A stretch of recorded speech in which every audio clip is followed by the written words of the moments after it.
தமிழ் உறவுகளுக்கு அனைவருக்கும் என்பிஎஸ் தமிழ் சேனலின் வணக்கத்தை தெரிவித்துக் கொள்கிறேன். 12/11/2025 இன்று குவைத்தில் வந்த ஒரு முக்கிய செய்திகளை இப்பொழுது பார்க்கலாம்.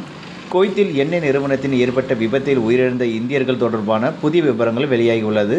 குவைத்தின் அப்துலி பகுதியில் இன்று 12/11/2025 புதன்கிழமை காலையில் ஏற்பட்ட பயங்கரமான விபத்தில் 2 இந்தியர்கள் உடல் நசுக்கி பரிதாபமாக உயிரிழந்த செய்தியை வெளியிட்டிருந்தோம். இது தொடர்பான புதிய தகவல் தற்போது வெளியாகியுள்ளது. உயிரிழந்தவர்களின் கேரளா மாநிலம் திருச்சூரை சேர்ந்த சதானந்தன் வயது 40, கொல்லத்தை சேர்ந்த சனி சலமான் 43 என்றும் தகவல் வெளியிட்டிருந்தோம். இந்நிலையில் உயிரிழந்த சதானத்தின் மொழி பெயர் நிஷில் சதானந்தன் என்பது தெரியவந்துள்ளது. அதேபோல் படுகாயமடைந்த அவரது அவசர சிகிச்சை பிரிவில் உள்ள அடையாளம் தெரியாமல் இருந்த இந்தியர் பெயர் ஜிஜேஷி என்ற கடப்புறம் வயது 28 என்றும் காசர்கோடு மாவட்டத்தை சேர்ந்தவர் என்றும் புதிய தகவல் வெளியாகியுள்ளது.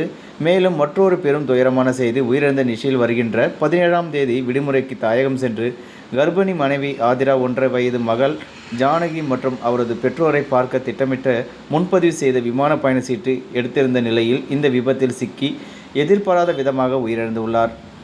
அன்புக்குரியவர்களுக்கு பரிசுகளை வாங்கி முன்கூட்டியே பார்சல் செய்து வைத்திருந்தார். கடந்த சில நாட்களுக்கு தன்னுடைய நண்பர்களுடன் வீடு திரும்பும் மகிழ்ச்சியை பகிர்ந்து கொண்ட நிஷாலினி எதிர்பாராத மரணம் செய்தியை அறிந்து குடும்பத்தினர் நண்பர்களும் அதிர்ச்சியில் உறைந்துள்ளனர். நிஷில் கடந்த 5 ஆண்டுகளாக குவைத்தில் வேலை செய்து வந்துள்ளார். நிஷாலின் தந்தையின் பெயர் சதானந்தன், தாய் சுனந்தா, உடன் பிறந்தவர்களுக்கான நிதி மற்றும் நிமிஷா என்ற 2 சகோதரிகளும் உள்ளனர். இந்த துயரமான விபத்து குறித்து வழக்கு பதிவு செய்து காவல்துறை விசாரணை நடத்தி வருகின்றனர். இதுபோல் குவைத்தில் வரும் அனைத்து செய்திகளும் உடனுக்குடன் தெரிந்து கொள்ள என்பிஎஸ் தமிழ் சேனல் சப்ஸ்கிரைப் பண்ணுங்கள். நன்றி, வணக்கம்.